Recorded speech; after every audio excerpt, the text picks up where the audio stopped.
it's Izar Arconic, a 5th rate duelist, here with the Becoming a First Rate Duelist podcast. We have episodes every Monday. It's season 2, baby, and we're bringing new guests. We're bringing pro players, we're bringing Master Duel players, Master Duel pro players. We're bringing fun guests, too. I have a friend who plays Magic, but he wants to learn Yugioh, and he's a professional comedian who's done, many specials, and I want to have him on, and we're going to have a lot of fun. But before we start, I want to take a moment to ask you to please subscribe. Please like, comment, and subscribe. Any support you can give would be super, super appreciated. I really want this podcast to grow and do it consecutively, and I know it's very popular before, so I just have to get it back to that point. Anyway, now a word from our sponsors. Okay, I don't really know if I have any sponsors right now. I thought I did, but I might not. But it's either empty or we're going to have a fun joke. Okay. Anyway, so today's guest is Rourke, or KITKALLOS. And do you want to introduce yourself? Sure, gladly. So I'm KITKALLOS. I am a predominantly... I was a TCG player, but then I kind of became a Master Duel player. It is my claim to fame. I am a Twitch streamer, first and foremost. I also have a small YouTube channel. And I do also post a lot of amazing and spot-on ban list takes on Twitter that everybody enjoys and nobody disagrees with. But you can catch me on... But you can catch me on Twitch primarily playing competitive Master Duel content. I participate in tournaments, ladder, that sort of thing. And I'm most known for playing either Exo Sister or Tier Element. Okay, great. And I believe you have won a really big tournament, right? Do you want to tell us about that? Yeah, so the first Master Duel tournament that I won was week 5 of the MCS, which is the series that is spearheaded by MBT and sponsored by a few other people. It has since concluded. We had 16 weeks along with the playoff week. Of those 16 weeks and playoff week, I topped 5 times. I won once. I made it to finals 3 times. Wow. And the first time I ever topped was when I won. I won that tournament playing Exo Sisters, and I'm the only person to have ever won the tournament playing Exo Sisters. So that's pretty cool. Nice. It was a fun run. I remember it very fondly, and a lot of people do too. Nice. Scissor Sisters, Extra Sisters. Hey, am I right? Absolutely. What's up? Absolutely. Chat says you're also married to KITKALLOS. Is that true? I am. Kit and I have been married since about July 20th of 2022. Oh, wow. So we're just about to have our first anniversary, and I'm very excited for that. I thought you were gonna say we're just about to have our first kid, and I was like, oh my god. No, not yet. You know, we gotta take it one step at a time, right? One step at a time. Gotta settle in, and then once you're a bit more established in Perla Rhino politics, as you may be aware, she is currently the princess of Perla Rhino, and that it takes up a lot of work. Just having a kid is just not on the table right now. I know. Plus, royal ladies are have an attitude sometimes. They're a little pompous, like Henry and whatever that woman's name is. I don't know. I'm really bad at referencing cultures because I just don't know anything about what's going on in the world, and I don't remember any celebrity names. Oh, Kate. I will say Henry I know exactly what you mean. I know exactly who you mean because I saw them in a magazine yesterday, but I don't remember what their names are either. Okay, cool. Well, I don't know. I can't be bothered with famous people. I really don't give a rat's you-know-what about famous people. Unless it's myself, because I'm semi-famous. Then I care about myself. And I care about you, Rourke. So anyway. Thank you. So, why don't you tell us about how you went from TCG to Master Duel? Okay, that's a good question. So, I was always playing TCG first. Well, actually, no, not always. I mean, I started playing TCG when Burst of Destiny came out. It's when I started playing Yu-Gi-Oh! And I really enjoyed it. I was having fun. I was going to locals every weekend. It was a way to meet people, but I wasn't too competitive about it until Power of the Elements came out, and I found how much I loved playing Tier Limit. Like I just freaking love that deck. It completely changed my entire opinion of Yu-Gi-Oh. Like to me, there's like Yu-Gi-Oh before and after Power of the Elements. Wow. And that's when I started getting a lot more competitive. So I started actually like topping regionals on a regular basis. And I like was like topping locals on a regular basis. Like it was a complete 180 for me in terms of competitive atmosphere. And I started attending events as well. So I started attending YCSs. But on a dark Monday morning in early February, as I was sitting in my classroom, I got the news that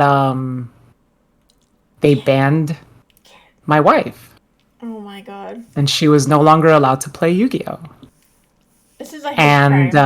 A hate crime. Yeah, I know. A lot of people did, but you know what? What was your reaction when you found? Like my reaction, cancel class and go cry. Like what happened to you? Yeah, actually, I was in the middle of class. And my students were working on some assignment. I don't even remember what the assignment was. And my Discord started blowing up. And so I'm like getting like my phone is like shaking. And I pick it up and I'm like, okay, what the hell's going on? And I see the ban list. And as they're working, I read through the ban list on like the Twitter post. And I immediately said, I'm like, class, we're not doing it right now.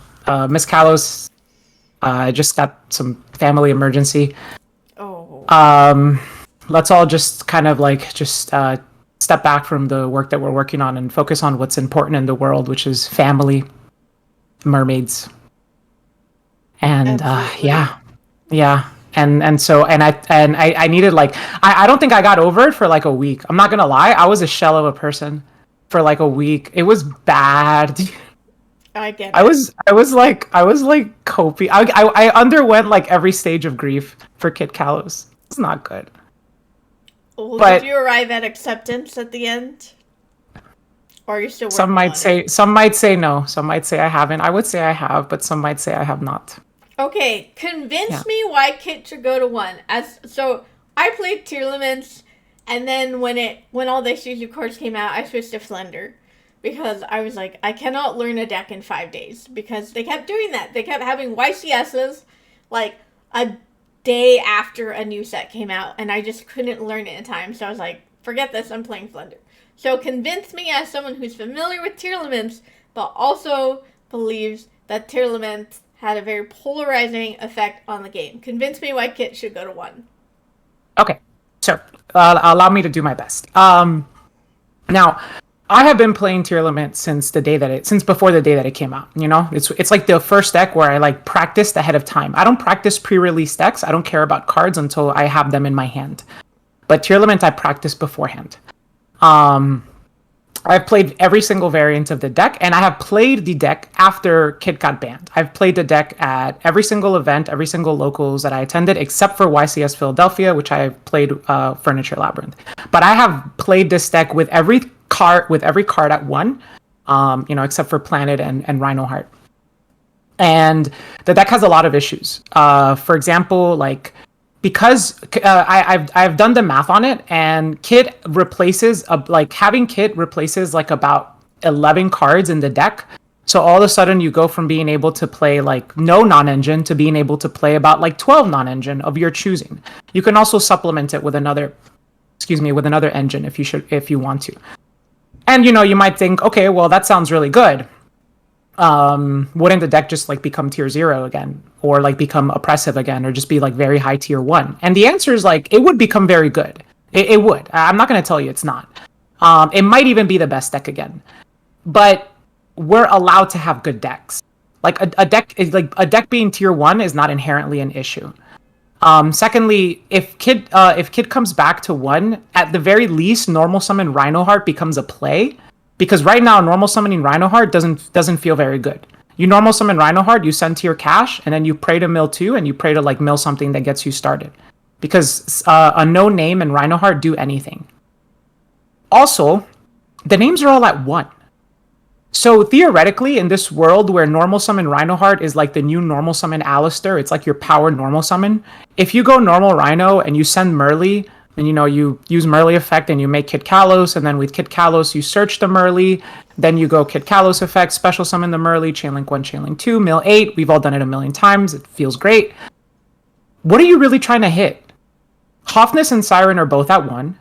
Your deck has 33 cards left in it. So what exactly are you trying to do? You're trying to hit 2 1-ofs, or maybe hit like a Yugioh and Kelbeck. So you're trying to hit 4 cards out of 33 cards left in your deck that only 2 of them will do something. The other 2 will hopefully give you a chance of doing something. Now, they will mill Screams, they will mill Sullyx, they will mill Meta Noises, so they'll mill other cards that get you advantage. But mill decks are fun. Your odds of hitting all of your fusions when all the names are at 1 are really low. And if you open any of the girls, they're bricks. They're total bricks. Opening Merly right now feels awful because you're never going to get to send it off sprint. So it's kind of just dead on your field or dead in your hand unless you find a way to fuse with it. And I think that people really underestimate how much having the names at 1 affects the decks. But I think that having the names at 1 is actually a very effective way to manage the deck because it means that you really have to fight for those mills, right? And also in a world with 12 Bestials, dude, there's 12 Bestials, there's only 3 Fusers. Come on, really? Really? I can't even just get Kit? I've had all my names banished turn 1. At the Remote Duel YCS, it happened twice. 2 different matches. Where my opponent just goes Magna, Serenir, Druisworm in their opening hand, and they're all banished on turn 1, on my turn. Really? You're telling me I can't get Kit to 1? I don't know. All valid also, arguments. the deck has Kit at 1 in Master Duel, and because of all of the other hits that the deck has suffered, it's not the best deck. It's tier 1. It's not the best deck. So Master Duel has kind of shown, and that's one of the things I love about Master Duel, is it's an experimental ground and a testing ground for hypotheticals because they have such rapid fire ban list. So it's shown that we can have a high powered tier limit deck that is not tier 0. So yeah, I think Kit can come back. I would like her to come back. Okay. Yeah. So I can get behind that. I like tier. I did think it was quite oppressive. But you have to understand the other side is that people are fearful because tier was tier 0 and the whole game became tier mirrors and then Flunder, consistently getting second place at every YCS. And so people are fearful, what happens if we go back to that time? What happens if we unban Kit and then tier limit rises in power and we're back to tier 0? I think that's what people are afraid of. And it is a genuine fear, and I don't go around thinking oh, it should happen on the next ban list. We need a cool off period, right? I get that. There we need a little bit more time, for it to come back. But also, what are some of the alternatives? What are we seeing in the last few months that have been that much better than tier 0? Zone Lock 5 that much better than tier 0? Is 4 board breakers activate Rightsos, change Shifter, or Shifter Rightsos? Is that really that much better? I don't know. To me, it's not. To some people would say it is. To me, it's not. But that's subjective. But I do think we need some time before Kit comes back. What I would like to see in the immediate immediate action in terms of bringing tier back to at least tier 2 status with Kit banned is I would really like to see Shifter being addressed, and I would like to see the Bestials take their rightful place on the limited list where they belong. Yeah, I do think as a Drytron player, those Bistons are making my life extremely difficult type of a thing. And I do want to say when Eva was banned, it was I was having meltdowns on Twitter, every day. I heard from someone who was involved in the ban list decision that he was questioning, whether he did the right thing because I was having all these meltdowns. He felt so bad for me. And it's I hate him with every bone in my body. No, I'm kidding. I don't hate him. But, it's an interesting, disconnect, because I didn't feel that was necessarily necessary, but I do feel the whole 6 negate hand is very oppressive. And I don't think that's how Yu-Gi-Oh! Should be played. That version of Drytron, the perfection version, was not my favorite version. It was boring as hell. It was just negate, play through hand traps, get trolled, you lose type of a thing. So, kind of like, I think Eva and Kit are a little comparable in that regard. But if I was to say honestly which one I think is more toxic, I would say Eva is more toxic. Oh, I would say Eva's more toxic too. Yeah. And I still love Eva. I named my cat Eva. But yeah. Is that why your cat is named Eva? Yeah, so my 2 cats are named Alistair and Eva because my first, it wasn't competitive. It was Broke Asha Dolls. So, it had Alistair in it. And so Alistair was my, I was just a normal summon Alistair girl. That's, what I did on the reg. And, so I named my male cat Alistair, and then I wanted, a girl's name, and someone suggested Eva, and I was like, that's related to Drytron, and it's a really cute name for a girl, so, yeah. That's hella cute. I like that. Yes. I have a cat at the new place. I'm not allowing him in my tech room until everything's sorted, and even then, I don't know if I'm afraid to let him in here. But his name is Sagat. He's a cutie pie. Aw, cute. I'll post pictures of him. I'll start posting pictures of him on Twitter. But yeah. Yes, I probably post too many pictures of my cats on Twitter. That's what Twitter's all about. Yeah, or Blue Sky, my new home apparently. Oh my God, chat just came up with the best name for a cat, KITKALLOS. No, they did not. I came up with that. That is the name of one of my stuffed animals. Oh, okay. Now I'm impressed. That was a very good name for sure. Okay. I'm an expert on names. So let's see. What is Rourke? What does that mean? Oh, that's a good question. Rourke is was my original handle, and it comes from my favorite Pokemon. So my favorite Pokemon is Zoroark. It's a Gen 5 Pokemon, and it's kind of just the name that I used. Then when Tearlament came out, I discovered the suffix Kalos, and I started playing around on various Yu-Gi-Oh discords, and on one of them I changed my nickname to Tearlament's Roar Kalos, and it was kind of cool. It just kind of stuck, and it fits Yu-Gi-Oh. It fits my previous identity. I like it, so that's that became the new name, Roar Kalos. But Rourke is just a reference to my favorite Pokemon.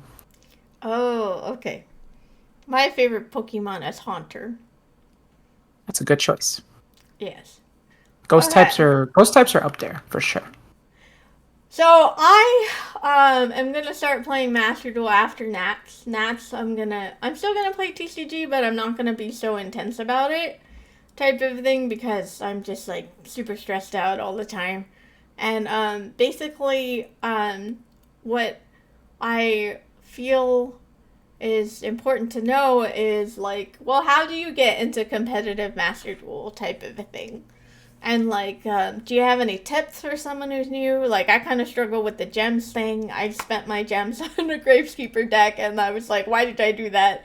I can't even afford my Flender deck. I'm playing 2 Advent, freaking 1 Harpy's Feather Star. I can't afford my deck. So, do you have any tips or anything? Yeah. So, first of all, I would say take it slow. Especially if you would like to be a free-to-play player. Understand the fact that you will get gems for just performing daily actions.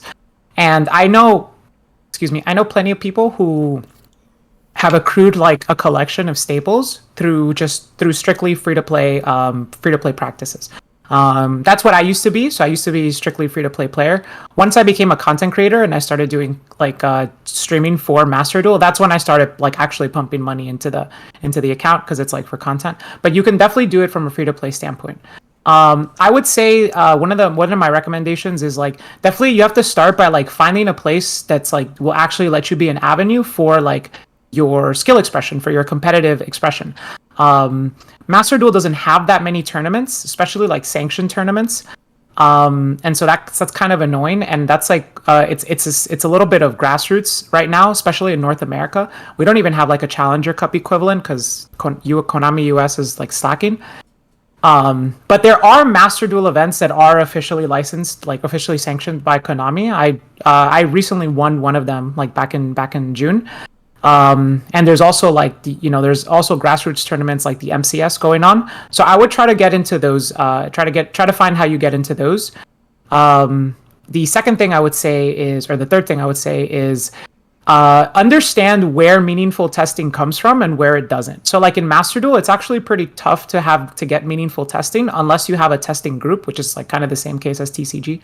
But we don't have an equivalent to like Dueling Book rated because the rating system in Master Duel is terrible. You just kind of climb up in ranks until you get to the last rank, and then you can never derank, meaning there's no risk to losing. You don't actually lose anything when you lose a game. So what happens is that if you just like speedrun your way to like the maximum rank, your ability to get meaningful games in significantly decreases because you will just play against people who are just there to get their dailies done or to try out some like random gimmick deck, and if it doesn't work out, they'll just scoop and you'll go to the next one, and you might get like a 10 game win streak, but it's actually meaningless because you weren't playing against people who actually wanted to win. So actually laddering in Master Duel is kind of where like the most competition is, but that has a stopping point that doesn't reset until the end of the month. There are ways you can circumvent that through like making alternate accounts, but if you do that, then you have to build up your card pool on more than one account, and that doesn't feel that great because then you can't try out some of the staples and tech choices that you might have on your main account where all of your gems are located. So it's rough. You definitely need you need more of a friend circle if you really want to test in Master Duel than anything else. But there are resources out there to help you get started, and there are a lot of grassroots tournaments for people to participate in. And also, Master Duel is just fun. My last tip for that I would say is like understand the fact that Master Duel is not the TCG. Master Duel is not the OCG. Master Duel is its own platform, and it took me a while to really understand this. So appreciate the nuances and the differences that Master Duel has, and take full advantage to them, both from a competitive standpoint and from a casual standpoint too. I know a lot of people don't like Max C. I get it. But it's in this format.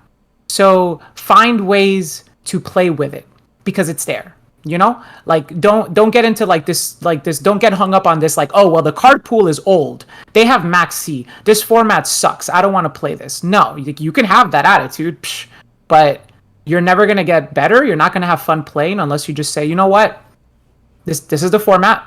This is the card choices I have. It has its differences. It has its similarities. Let me get the most out of it. And that's the approach that I like to have with Master Duel. Okay, cool. I have a question. What do you think of the Master Duel ban lists that come out pretty frequently? Do you feel like they're good for the game? Do you think they're weird? Do you know why they limited my Empen? Things like that. I think the Master Duel ban lists are the best ban lists that Konami makes. They're better than the OCG ones, and they're better than the TCG ones. But they're better than the OCG ones by a little bit, and they're better than the TCG ones by miles. For first, objectively speaking, they happen on a regular basis. You get a Master Duel ban list every single month. Sometimes more often if like emergency or pre-hits are necessary. But you always get one at least a minimum of every month, and this is really good because it allows them to address decks quickly and in a timely manner that is scheduled. So we never have this time period like how we were in May in the TCG, where all of us were like, where's the ban list? Where's the ban list? Where's the ban list? Are we going to have a ban list for Philly? Are we going to have a ban list for Nats? Is our Nats going to be split up between post and old and new ban list? And then they drop a ban list in the middle of YCS Philly. You don't get moments like that with Master Duel. It's predictable. And I like that. I think that should be commemorated. Also, because the ban list happen very often, Konami is able to change small things a little bit at a time. You don't have to completely kill a deck off if you know you're just going to have another ban list in 4 weeks, because it's not necessary. If you give the deck a slap on the wrist, if it's still problematic, you address it further in 4 weeks. It's not a big deal, right? It's not like we have to wait another 4, 5, 6 months for another ban list. So you're allowed to have more incremental changes, and I like that a lot. The last thing is that the Master Duel ban list are like, I think personally, or at least because of transparency, they seem a little bit more data driven. So for example, the reason why MPen is limited is because despite the fact that like the deck has a lot of other hits, the win percentage of MPen was the highest of any tiered deck. So whenever an MPen hits the board, you were about like 55.6% likely to win that game, versus like when a KITKALLOS hits the board, you were only like 54.3% more likely to win that game. So that's the reason why MPen was limited. And you know, like this data isn't like publicly available, but they do reference it when they show the ban list off. So I really like the Master Duel ban list. Very rarely do they do something where I'm like, okay, that was dumb. But they do sometimes do things where I'm like, okay, that was dumb. 1%! Come on, Empin! Why? Flunder's such a bad deck. Like, it's a good deck, but it's like, it's so easy to counter. You know how bad Flunder is in Master Duel, dude? Duality's at 2, Prosper's at 1, Terraforming is banned, Map is at 1, Shifter is at 2. It's rough. It's rough. But another reason is just that Flunderies doesn't lose to Maxi. And Maxi is a card that's at 3 in everybody's deck. So it inherently has that advantage. And that's kind of what the problem is. It's just that in formats where Maxi exists, Maxi kind of acts as a bit of a balancing factor. As I like to call it, it's the Batman of Yu-Gi-Oh!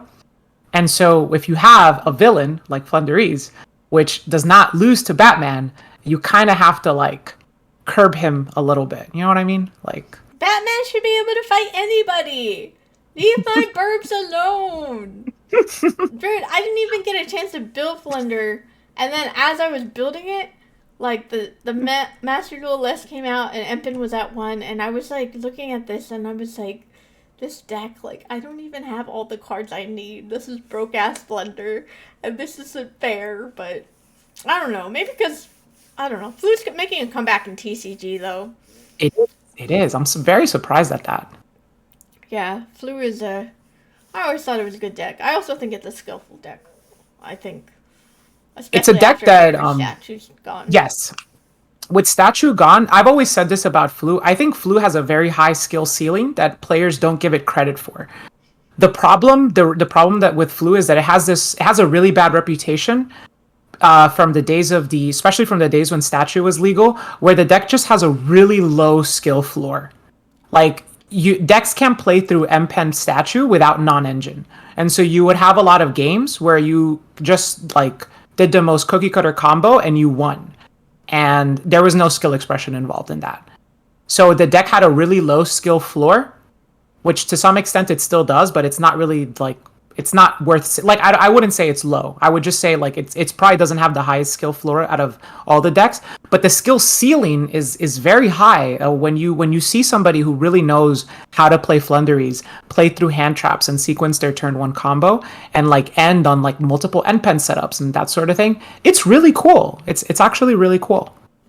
Yeah, plus I think also like to be a good Flunder player, you need to know how to play the other decks because you need to know exactly when to interrupt. Because you basically only have, like, Trap and, like, maybe Map. But they're going to play around Map if you have Map. So you have to know exactly when to use the Trap effect. And so not everyone really knows how to do that. And, like, to really get to that point, you have to study other decks and figure out, like, which are the choke points type of a thing. So, yeah. I don't know. I always thought Flu was, like, you know, it required a lot of thinking, but Flu has so much hate on it type of a thing, and I'm just like, I don't know. It's one of those decks where, like, it built such a bad reputation from the entire year that Statue was legal. It's going to be really tough for people to get over that. Yeah. I'm worried. There's a lot of decks that, like, I hate because I had a really negative first impression of them, and I just, like, will never get over it. Even if their decks are fair, I don't really care. I hate them. I don't want to see them again. Okay, what do you hate? Let's do like a hate rant. A hate rant? I hate Salamangreat. Salamangreat. I hate Salamangreat. I think that deck is toxic. I think Gazelle should be at 1. I think Circle should be banned. I think that deck is not healthy for the game. And the reason why I think that is because in an OTS championship, my first one that I did in New York City, I got Ibli rivalried by Salamangreat when I was playing Sky Striker. Oh, damn. And I had to learn, and I also had to learn the hard way that you can't Nibiru after you get Iblied. So you can't special summon at all. Oh. I'd never seen the card before. It was my first time seeing the card. And then I was like, oh, okay, I can't Nibiru you. Okay, that's fine. But like I can just link this off. And it was like, yeah, you can link it off. I'm like, oh, okay, so no big deal. I'm just gonna normal Ray and like link this off for Zeke, and then we're in business. Like I'm so good. I'm chilling. I'm fine. And then it goes like standby phase. I'm like, yeah, flips rivalry of warlords. And I'm like, wait. So then I can't do anything. I was like, yeah. Like, oh. So I lose. To be fair, a lot of decks can do stuff like that, and it requires like drawing unsearchable what-ofs. 2 unsearchable what-ofs type of a thing. I know. It's definitely like Plunder it's Patrol definitely can do that shit. Yeah. Like Plunder people like can plays rivalry, they give you that token, they play Gonzan, it's annoying. They don't play Gonzan, they play rivalry. So do you hate Plunder Patrol? I do hate Plunder Patrol, actually. I hate Plunder Patrol because, in my opinion, just go play the One Piece TCG. You got plenty of pirates over there, you know? Why do you gotta play Plunder over here? Oh, Plunder's such a good deck. Like you need a good pilot for that deck, but, like, Captain is, like, so good with that deck. It's just, like, death. Like, I just don't win. He just has everything. He's playing Runic Plunder right now, and I'm like... That deck is scary. That deck is scary when it goes off. Yeah, plus he always gives you the token, so my Lightning Storms and Evenleys are all dead. It's very feels bad, man. One thing I like about that deck is because I still play Tier Limit, so I make Mud Dragon a lot, and that deck has a really hard time playing with a Mud Dragon on the field because they can't target Blackbeard. Oh, I see. Okay, that's good to know. Yeah. Okay, what else do you hate? Salad is definitely the one that I'm most known for. You guys hate Mathmech then too, right? If you hate Salad, you hate Mathmech, right? I do hate Mathmech, but I can't say I hate Mathmech more than Joshua Schmidt does. So that's why I don't I don't go around proclaiming my hate of Mathmech because that's already taken care of by one person, you know? Yeah, that guy does hate Mathmech. Yeah, we don't need more people hating that deck. Most recently, I would say, most recently today, I publicly proclaimed that I also do not like Altergeist. Oh yeah, Altergeist for is really similar annoying. reasons. It's so annoying, dude. Especially when Mystic Mine was legal. Oh my god. Dude, I watched myself. I had all these twins and cosmics in my deck, and I just watched myself getting poked by, I think it was Meluseek, and then he would shuffle it back, and Mystic Mine was on the board.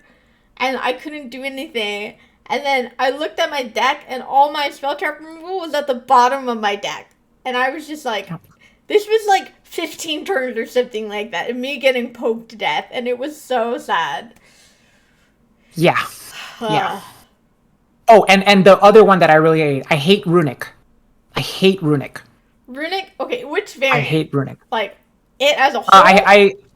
As a whole, I hate the archetype. I think the archetype is actually really cool, but I think it does some things. It does 3 things specifically, and of those 3 things, one of them isn't really that important, but it does 3 things that I think are really, really, really hurtful. The first one, one of the most important ones, is the banishing the cards off the top. I understand it's the alternate win condition, and it actually doesn't really matter that much. This is actually not that consequential, because the fact of the matter is, fundamentally, there's no difference between if you're trying to draw your back row removal, as you're saying in the example, versus Altergeist. Functionally, there's not much of a difference between not drawing your out and seeing your out get banished off the top of your deck that you would have drawn next turn. It's really not that much of a difference, you know? Maybe you just was at the bottom of the deck. Who knows? It's all variance. But it's psychologically, it does emotional damage to you when you're okay, I win if I top deck Cosmic, and they activate Runic Tip, and you see the Cosmic get banished off the top of your deck. And then your next draw is a Nibiru, and you're oh shit. Like that hurts you. That hurts you, man. Oh, yeah, I hate it. But like I said, functionally, there's not much of a difference. The other thing, this is what I really hate. I hate runic tip. I think I actually wouldn't mind the deck as much if runic tip was just banned. I don't care about fountain. I think fountain is really cool. I like the fact that it replenishes the cards because frankly, we wouldn't play MST or like Forbidden Chalice or like Offerings to the Doomed in like a tier 1 deck otherwise. You know, like these are cards that have existed that are like power crept, but like we wouldn't play these cards if it wasn't for the fact that they replenish themselves or the fact that they're all little instant fusions. But I don't mind the drawing, and I don't mind quick plays being used on your opponent's turn from your hand. I think that's fantastic.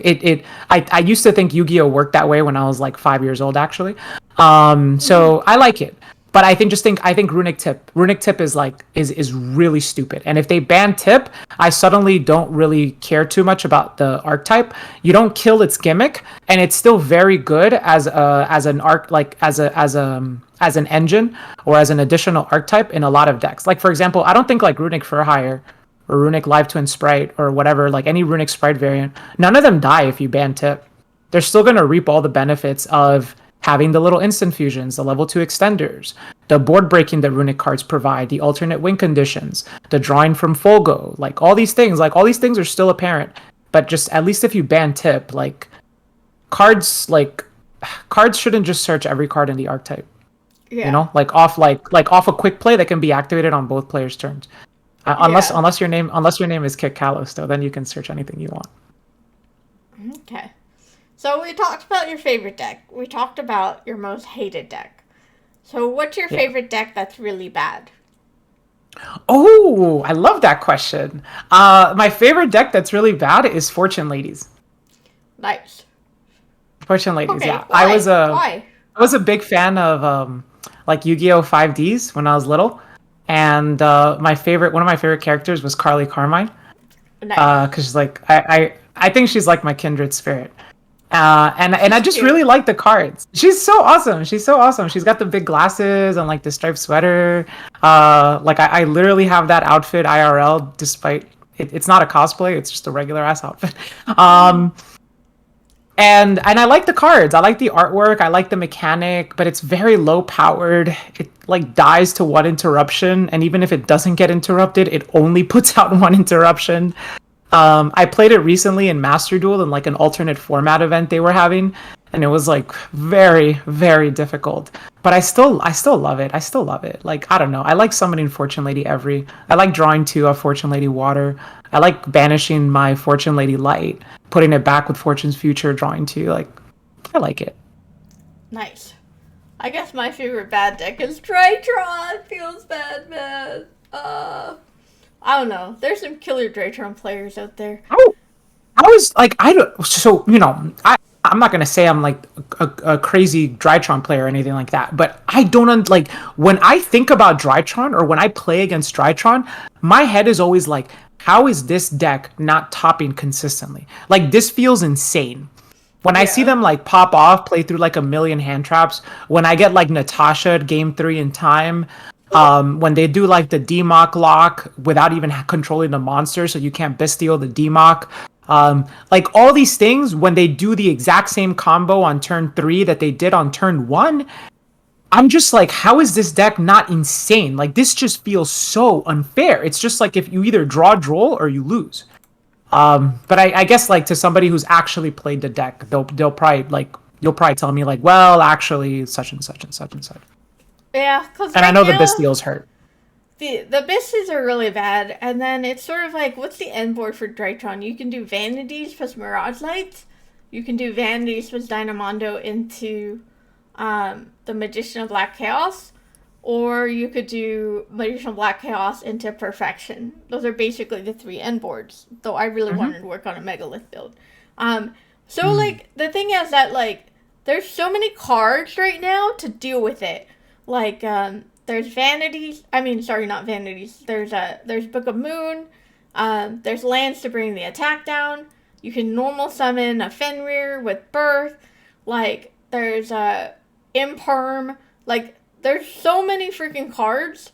And, like, because Thrust is a card, too, like, yeah, you do Dynamondo, summon Magician Black Chaos, and then tribute it. They can't use monster effects, but Thrust is live. They can add whatever they freaking want.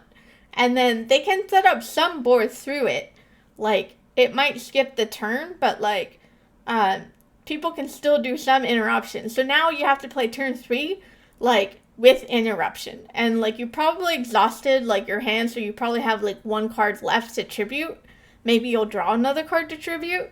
And so it's sort of like if someone has Ash or, like, Bell or something like that, then it's kind of difficult. But I don't know. I still think it's good type of thing. Like, I think you have to be creative with your side. But I think you have to play things like Bell for the Bistids, like, to protect yourself type of a thing. Or you can play the Graveskeeper card to protect from banishing. And it's sort of like those aren't necessarily optimal for, like, all the matchups. So, yeah. I getcha. Yeah, I played against the DMOC lock in YCS 250. And I remember going like, okay, so I can't activate monster effects. Okay. I normal summoned Mudora. I attacked for like 15. I set Sulliek and I passed and I still won that game. Yeah. Because like Mudora just like cooks so hard. And and then I just summoned like a tier card on their turn and then I just played with Sulliek. Yeah. But that's because like Tier has a very favored matchup in that because Tier is one of the few decks that can play on both players' turns. But a lot of decks, like when they get turn skipped, they'll just lose. Yeah. Plus, it's sort of like, I don't know, like, I kind of, like, I remember when I was playing, like, the Megalith version, like, I had, like, Appaloosa, I had Baron, I had, like, Fool, I had, like, a bunch of different cards. So it was more like kind of like an interactive gameplay, whereas I feel like Drytron is very like uninteractive. Like it's very like stop you from doing anything in your turn. Stop the monster effect, stop the special summoning, things like that. And so I feel like I don't know. I kind of like a little bit of interaction, but I also do like it when they scoop for without making a move. That makes me feel really good. So, well, that's a little, like, sadistic of me. The psychopath within me is like, ha ha ha ha ha, you scooped because you could do nothing. Ha ha ha ha ha ha ha. Yeah. Oh my god, I love that. Yeah. I think a little bit of that is healthy. Come on, we've all enjoyed it. I always say this, like whenever someone tells you like that's toxic, it's just like, come on, you would do it. Like, you all done it. A lot of people are like, it's so toxic when you make a full board and then you drop a maxi on your opponent's draw phase. And I'm like, yeah, but I bet you've done it and you enjoyed it. Yeah, it does feel good, you know? It's kind of like, I remember, I was talking to Paulo and he was talking about how much he hates, like, floodgates and stuff. And then I was playing a game with him and he was playing a floodgate. And I was like, what the hell? Like, what are you doing? Like, you said you were against these cards. He's like, hey, if they're legal, I'm gonna use them. And I was like, all right, I see what's up. So, our morals only take us so far, if you know what I mean. I completely 100% agree, yeah. Mm-hmm. Let's see, chat, if you have any questions for Rourke, go ahead and drop them. But basically, is there anything else you want to talk about? One thing I want to talk about is I want to congratulate Jess Robinson for winning the EU WCQ with Rika. And she'll be on the podcast in the future after Nats because I'm busy. And she's busy too. But you have any thoughts on that? That was really exciting. I was in the middle of moving that day, so I wasn't able to like watch it live and see it happening. But like I was getting the updates, through like rest stops and all that. And oh my god, I'm so happy for her. Like, just huge congratulations. I actually just saw the finals. I saw the VOD of it on YouTube, and it's so cool. It's so cool. I don't know. I love seeing women succeed. And it was awesome, and I really like I love Rika-san. Actually, I should say I love Rika. I don't like the Sun Avalon cards that much, but the Rika cards I really like them. And I don't know, it was just like I loved seeing her, and like huge congratulations to her. Yeah, absolutely. I'm really happy about it. Yes, a woman is going to Worlds, baby. A woman won the EUWCQ, and in Pokemon, a woman won the Nationals too. So women Heard about that, yeah. stay winning. Women are taking over. Now I feel inspired. Like, I want to do well in that so I can carry on the legacy of women doing well. But Tell me about it. Tell me we'll see about what's it. up. But yeah, we love women here. I remember I was so excited I posted on Twitter and I just ended my tweet with I love women. And then I thought about it and I was like, "Oh my. That came out a little weird." Like, that's, I hope everyone knew what I meant by that. I just meant I was very like happy. But yes, we do have our gay Karibo and our gayness, but I still meant it in a platonic way. So yeah. Okay, great. Okay, how do we find you? How do you find me? Okay, I am on Twitch, YouTube, and Twitter, and Discord, all under RoarKallos. It's all just twitch.tv/RoarKallos, YouTube/RoarKallos, Twitter/RoarKallos. It's all RoarKallos. Okay, great. And let's see. Do you want to have a TCG duel or a Master Duel?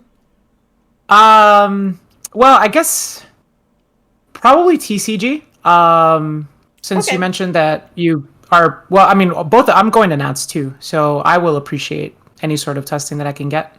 Okay, let's do that. And then this is a podcast. We have episodes coming out every Monday. Season 2 has started. Remember, it's going to be diverse crowd. We're going to have pro players. We're going to have Master Duel players. We're going to have all tons of players working together to have like the most amazing podcast ever. Season 2 is live. Please like, comment, and share. Please know that we're on Spotify and everything like that. And I will see you guys in a bit. Thank you.